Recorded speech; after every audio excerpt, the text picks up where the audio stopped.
जिज्ञासा और अभिप्सा के बारे में कुछ विचार आ गए। मैं एक गांव में गया तो वहाँ एक अनाथालय मैं देखने गया। वहाँ कोई 50 बच्चे थे।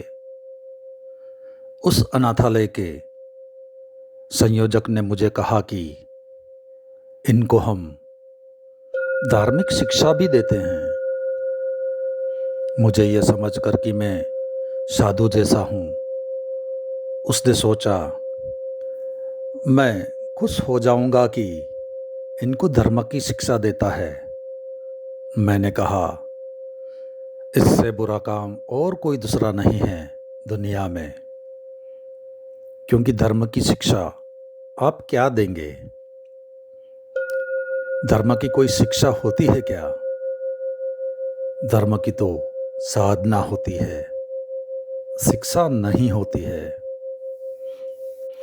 अभी मैं सुनता हूँ कि एक बहुत बड़े मनोवैज्ञानिक ने वहाँ अमेरिका में एक संस्था डाली है जहाँ वे प्रेम की शिक्षा देते हैं। यह तो बड़ी बेवकूफ़ी की बात है। यह तो बड़ी मूर्खतापूर्ण बात है।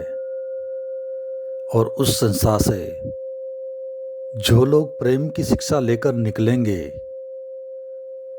इस जगत में वे प्रेम कभी नहीं कर पाएंगे। इसको आप स्मरण रखें।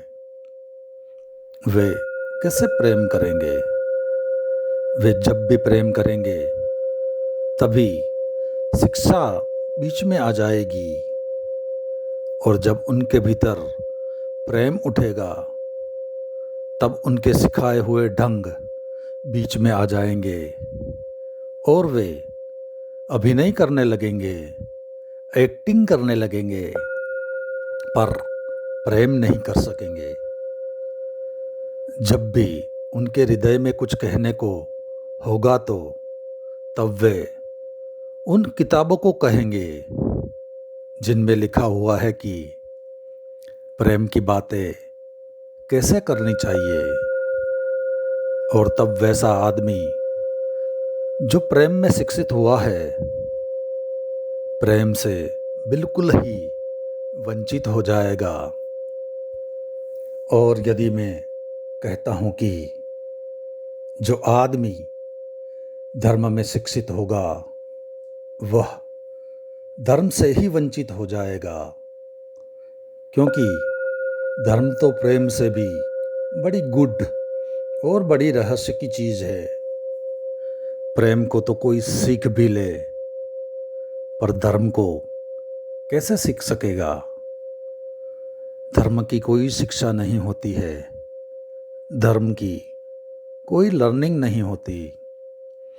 यह कोई गणित थोड़े ही है, ये मैथमेटिक्स थोड़ी ही है, ये कोई फिजिक्स थोड़े ही है, या ये कोई भूगोल थोड़ी ही है कि आपने समझा दिया और लोगों ने समझकर याद कर लिया और परीक्षा दे दी। धर्म की कोई परीक्षा हो सकती है क्या? अगर धर्म की परीक्षा नहीं हो सकती तो उसकी शिक्षा भी नहीं हो सकती। जिस चीज की परीक्षा हो सके उसकी ही शिक्षा हो सकती है। बस आज इतना ही, बाकी अगले अध्याय में।